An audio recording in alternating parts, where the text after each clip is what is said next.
Commentary on John 12:20 to 26. In this passage, a group of Greeks approaches Philip with a simple yet profound request. Sir, we would see Jesus. This moment signals a turning point. Up to now, much of the focus has been on Israel, but here, the desire of the nations begins to come into view.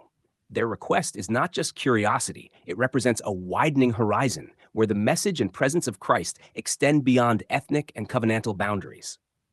Jesus responds in a way that seems indirect at first. The hour has come that the Son of Man should be glorified. Rather than granting a private audience, he points to a much greater revelation. His hour refers to his impending death, resurrection, and exaltation. The glory he speaks of is not found in public acclaim, but in self-giving love. What appears to be loss is in truth the unveiling of divine fullness. He then gives the illustration of a grain of wheat. Unless it falls into the ground and dies, it remains alone. But if it dies, it produces much fruit. This is not merely about his own path. It is the pattern of life in him. His death is not an end, but a multiplication. From his laying down of life comes a harvest that includes all who are brought into union with him. When he speaks of hating one's life in this world to keep it unto life eternal, he is not calling for self-rejection in a harsh sense, but for a reorientation of identity. Life centered on the old order, defined by external systems, striving, and separation, cannot yield what God intends. But the life found in him is secure, enduring, and already participating in what is eternal. To lose life in this sense is to release reliance on the old framework and embrace the life he gives. Where I am, there shall also my servant be.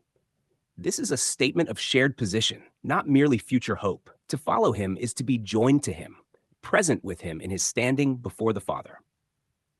Service is not about distance or effort to reach him, but about living from the reality of being with him.